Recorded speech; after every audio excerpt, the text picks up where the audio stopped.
Hi guys, நாம இன்னைக்கு ஒரு நெல்லிக்காய் ஹார்வெஸ்டிங் வீடியோ தாங்க பார்க்க போகிறோம்.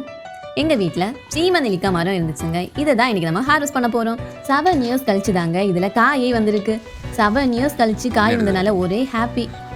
ஓகே, இதை வந்து ஒரு நாளைக்கு ஹார்வெஸ்ட் பண்ணலாம் அப்படின்னு நினச்சிருந்தோம். பட் என்ன ஆயிடுச்சு அப்படின்னா, தினமும் வந்து இதுலேருந்து கீழே விழுந்துடும். ஒரு 10-15 காய் கீழே விழுந்துடும். அது எதனால் அப்படின்னா, மழை டைமில் மழை ஆனனாலே எப்போவுமே இதுலேருந்து டெய்லி ஒரு 10 காய் கீழே விழுந்துடும். அது கீழே விழுந்த காயை உடனே சாப்பிடணும், இல்லைன்னா வந்து அதை யூஸ் பண்ணவே முடியாது. பிகாஸ் அது வந்து ஒரு தக்காளி கீழே விழுந்தால் எப்படி சிதையும், அந்த மாதிரி தான் சிதைஞ்சு போயிடும். ஸோ அதனால தாங்க நான் இந்த மாதிரி கையால் பறித்து எடுத்துக்கிட்டேன். மோஸ்ட்லி வந்து ரொம்ப ஹைட்டில் தான் இருந்துச்சு. நான் இந்த மாதிரி ரொம்ப கஷ்டப்பட்டு தான் பறித்து எடுத்துக்கிட்டேன். இந்த மாதிரி நம்ம வீட்டிலேயே விளைஞ்ச நெல்லிக்காவாக இருக்கிறது, எந்த ஒரு காயாக இருந்தாலும் நம்ம ஹார்வெஸ்ட் பண்ணும்போது ரொம்பவே ஹாப்பியாக இருக்கும். கடையிலேருந்து வாங்குறதை விடைக்கும் இந்த மாதிரி வீட்டில் விளைஞ்ச திங்ஸ் இருக்குல்ல, இதை வந்து யூஸ் பண்ணும்போது ரொம்பவே ஹாப்பியாக இருக்குங்க.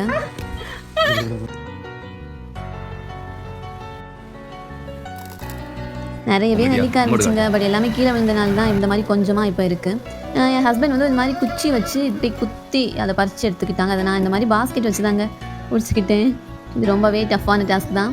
நான் வந்து சேரில் ஏறி நின்று தான் இதையே பறிக்கிறேன். ரொம்ப ஹைட்டில் நினச்சி வரும். நான் சேரில் உட்காந்துருந்தாலும் இந்த மாதிரி ஏதாவது பண்ணாலும் என் பையன் ஓடி வந்துடும், உட்காரணும். உடனே அவனுக்கு அதில் உட்காரணும். கேரட் சாப்பிட்டுட்டு இருந்தவே நான் இந்த மாதிரி நெல்லிக்காய் பறிக்கிறது பார்த்தோன்னா ஓடி வந்தான். நான் பறிக்கும்போது ஒரு கொம்பு உடைஞ்சிருச்சுங்க. அப்புறமா கீழே விழுந்ததையும் கலெக்ட் பண்ணிக்கிட்டேன். கொஞ்சம் எல்லாம் கீழே விழுந்துருச்சு. கீழே விழுந்தது கண்டிப்பாக செதஞ்சிருக்கும். ஓகே, இன்றைக்கி சாப்பிட்டோன்னா நல்லா தான் இருக்கும். என் பையன் வந்து வீடியோ எடுக்கிறோன்னு தெரிஞ்சால் நம்ம கேட்காமலே ஹெல்ப் பண்ணுவான். நம்ம நார்மலாக இருக்க டைமில் கேட்டாலும் ஹெல்ப் பண்ண மாட்டான்.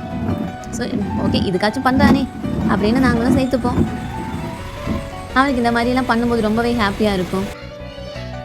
இந்த மாதிரி ஹார்வெஸ்டிங் பண்ணும்போது அவன் ரொம்பவே ஹெல்ப் பண்ணுவான். கேட்காமலே ஹெல்ப் பண்ணுவாங்க.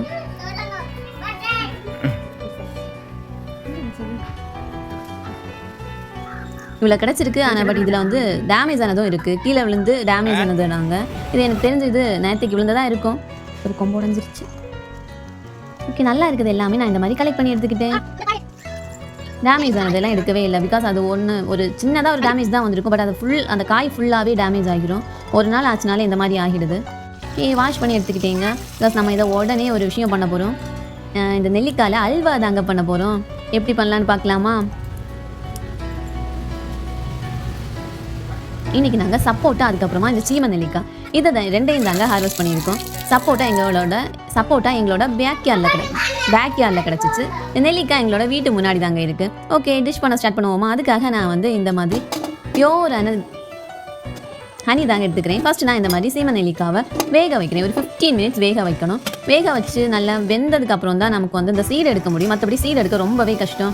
ஓகே, மோஸ்ட்லி வந்துருச்சு. இந்த மாதிரி குத்தி பார்க்கும்போதே தெரியும், நல்லாவே வந்திருக்கு. இந்த தண்ணி இருக்குல்ல, அந்த தண்ணியெல்லாம் நான் குடிச்சிக்கிட்டேங்க. பிகாஸ் அந்த தண்ணியெல்லாம் ரொம்பவே ஹெல்த்தி. ஓகே, சூடாகவே ஸ்மாஷ் பண்ணிக்கிட்டேன். நெல்லிக்காய் பொதுவாகவே ரொம்பவே ஹெல்த்தி. அதுவும் வீட்டில் விளைஞ்சது. தண்ணியை விட்டு வைப்போமா? எனக்கு இந்த மாதிரி ஹெல்த்தியான சாப்பாடுலாம் ரொம்பவே பிடிக்கும். அதனால தான் அந்த தண்ணி எனக்கு கீழே விடாமல் பிடிச்சேன். இந்த மாதிரி அதோட சீடை எல்லாம் ரிமூவ் பண்ணிக்கணுங்க. இப்போ ஸ்மாஷ் பண்ணனாலே என்னால் சீடை ரிமூவ் பண்ண முடிஞ்சிச்சு. ஏன்னா ரொம்ப கஷ்டமாக இருந்துச்சு. இதாங்க நான் கலெக்ட் பண்ணி எடுத்துக்கிட்ட சீட். ஓகே, டிஷ் பண்ண ஸ்டார்ட் பண்ணுவோமா? அதுக்காக நான் வந்து கீ எடுத்துக்கிறேன். ஃபஸ்ட் ஒரே ஒரு ஸ்பூன் கீ எடுத்துக்கிறேன். இது நான் வீட்டிலேயே பண்ணதுங்க. இது எப்படி பண்ணணும் அப்படின்னு உங்களுக்கு தெரிஞ்சுக்கணும் அப்படின்னா கீன்னு கமெண்ட் பண்ணுங்கள். அப்புறமா நான் வந்து நெல்லிக்காவை அதில் போட்டு ஸ்மாஷ் பண்ணி வச்சுருக்கேன். அந்த நெல்லிக்காவை போட்டு கொஞ்சம் நேரம் வேக விட்டுக்கிட்டேன். அப்புறமா கொஞ்சம் லைட்டாக வெந்ததுக்கப்புறமா ஹனி ஆட் பண்ணிக்கிட்டேங்க. இந்த ஹனியும் ரொம்பவே பியூரான ஆர்கானிக்கான ஹனி தாங்க ஆட் பண்ணியிருக்கேன். இதோட அளவு அப்படின்னா நம்ம டேஸ்ட் பண்ணி நம்ம விடும்போதே தெரியும் அது எவ்வளோ விடணும்னு. அது டேஸ்ட் பண்ணும்போது கொஞ்சம் நல்லா இருக்குது அப்படின்னா அவ்வளோ கொஞ்சமாக விட்டாலே போதும். ரொம்ப எல்லாம் விட வேண்டாங்க. இதுதாங்க நம்ம பண்ண அல்வா. இது அல்வா எல்லாம் இல்லை, இது ஒரு மெடிசனுங்க.